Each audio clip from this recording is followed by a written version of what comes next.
déviance en fait des religions. Je pense qu'il y a un caractère profondément religieux dans les idéologies modernes les plus destructrices et que ces régimes totalitaires étaient pour la plupart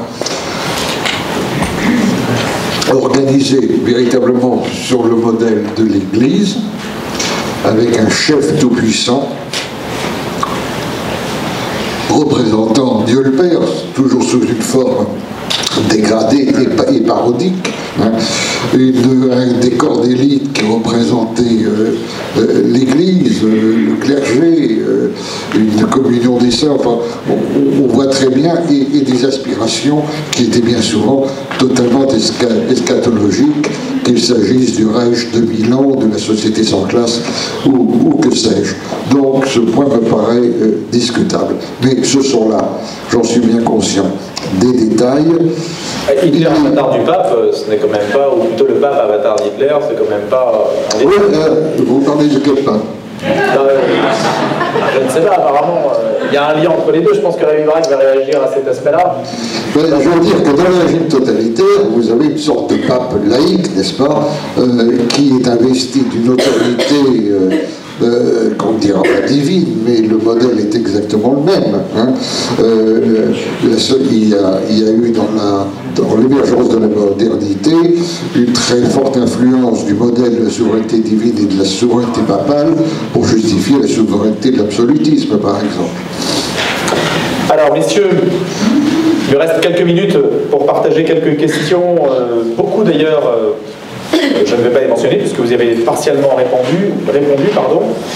Il y en a une peut-être, alors pour vous, Alain Benoît, vous avez revendiqué le nom de païen et non d'athée en arguant du fait que vous vous sentez proche d'un Aristote ou d'un Homère. Mais croyez-vous comme Aristote ou Homère à une forme de divinité? Vous avez d'ailleurs employé le terme en laissant sous-entendre que c'était possible éventuellement. Si ce n'est pas le cas, ne devriez-vous pas renoncer à vous dire païen pour vous dire plutôt amateur de l'Antiquité, simplement? Quel est votre rapport à la croyance, en fait? On peut être païen et amateur de l'Antiquité, en général, ça va assez bien de pair. Mais amateur de l'Antiquité, c'est un côté un peu dilettante qui regarde l'Antiquité gréco-romaine comme un ensemble de jolies choses, d'art, les récits homériques, tout ça, c'est très joli, un peu folklorique, n'est-ce pas? Non, je crois que le paganisme, ça consiste à aller au fond des choses. Ça consiste d'abord à le connaître. Là, il y a, je dirais, une sorte de déséquilibre, parce que les païens aujourd'hui ont hérité évidemment d'un héritage catholique, qui connaissent assez bien le catholicisme. Les chrétiens connaissent en général très peu le paganisme. Combien de chrétiens ont lu les textes sacrés, ou du moins les textes fondateurs du paganisme? Je ne parle pas seulement des poèmes homériques qui ont évidemment leur place, mais la théogonie d'Héliode, la plus ancienne théologie romaine, l'Atharva Veda, le Rig Veda, le récit du Mahabharata, les Mabinogions dans la religion germanique, les Ravoval, la Gylfaginning, les prédictions de la Voluspa, et je pourrais encore citer bien sûr, qui sont aussi importants que peuvent l'être pour vous les évangiles canoniques. Je ne suis pas athée, car je trouve que l'athéisme est une affirmation tout aussi métaphysique que le théisme. Le théisme nous dit que Dieu existe, les athées nous disent que Dieu n'existe pas. Ce sont deux affirmations qui relèvent d'une même métaphysique, enfin d'une même démarche métaphysique. Je ne me définis pas non plus pas agnostique, parce que l'agnostique, celui qui dit au fond, ça existe peut-être pas, moi je ne sais pas, je n'ai pas le moyen de, moi pas savoir, n'est-ce pas? Je récuse l'agnosticisme parce que c'est au fond un relativisme.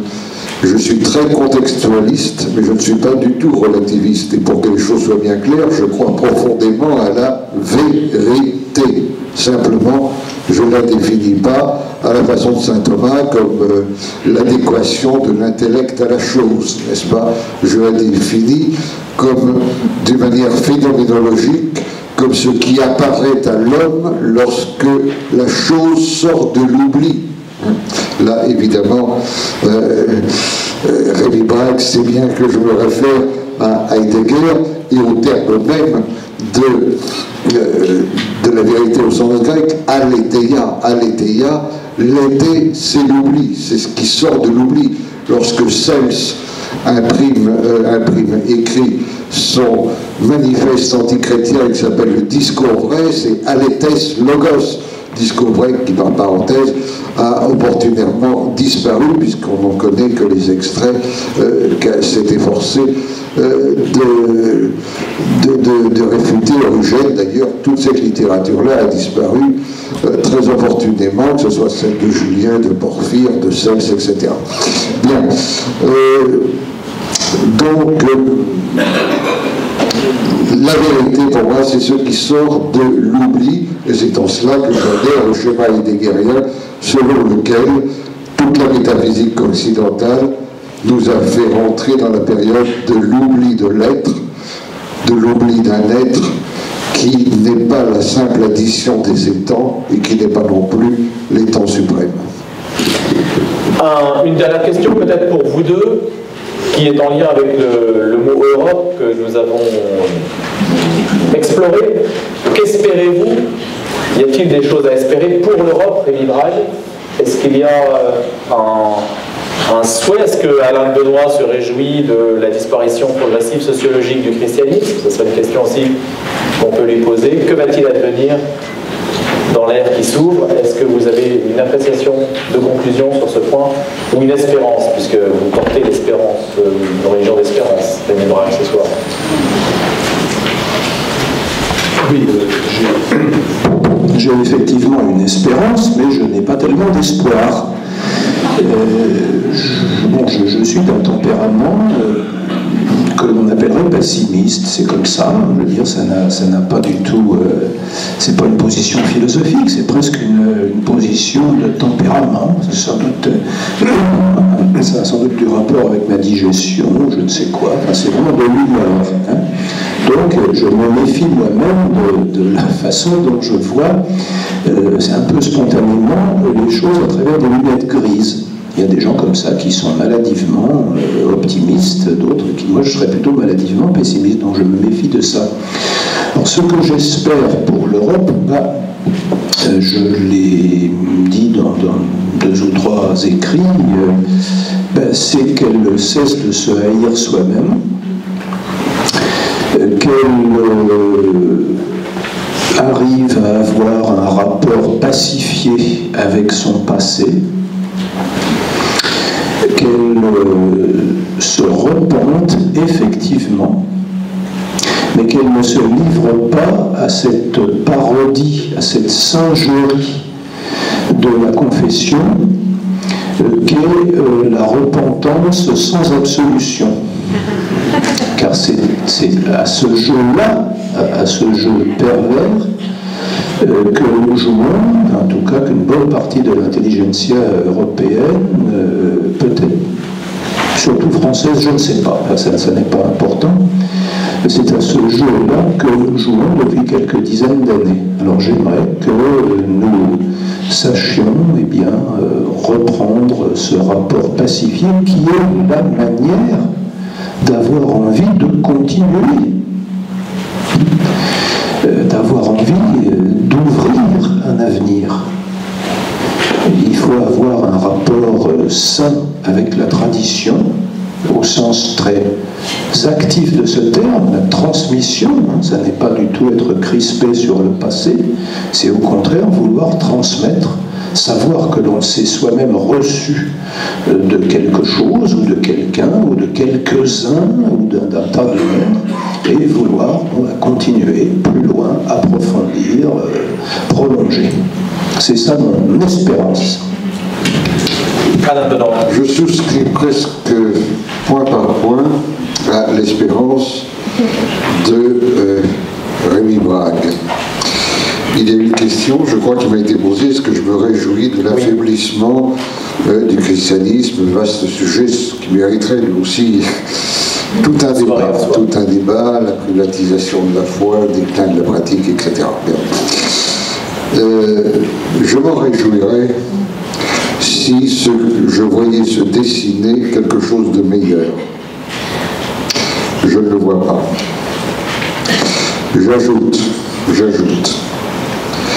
que, en dépit de toutes les critiques très fermes que j'ai pu être amené à porter, je préférerais toujours des croyants dont éventuellement je ne partage pas la croyance à des gens qui ne croient en rien. Et je crois que nous sommes aujourd'hui submergés de gens qui fondamentalement ne croient en rien parce qu'ils sont rentrés dans un processus qui relève du nihilisme. Il y a beaucoup de définitions du nihilisme, bien entendu. Celle à laquelle je pense, c'est déjà le nihilisme de ce dernier homme dont parle Nietzsche, qui croit avoir tout inventé et qui cligne de l'œil, et qui espère, s'imagine, qu'il va pouvoir se recréer à partir de rien, c'est-à-dire effectivement en dehors de toute transmission. Alors, l'optimisme, je ne suis pas un optimiste, moi non plus. Mais je garde trois formules à l'esprit. La première, c'est d'Antonio Gramsci, grand marxiste italien. Pessimisme de l'intelligence, optimisme de la volonté. La seconde, c'est de Bernanos, qui disait « Les optimistes sont des imbéciles heureux, les pessimistes sont des imbéciles malheureux. »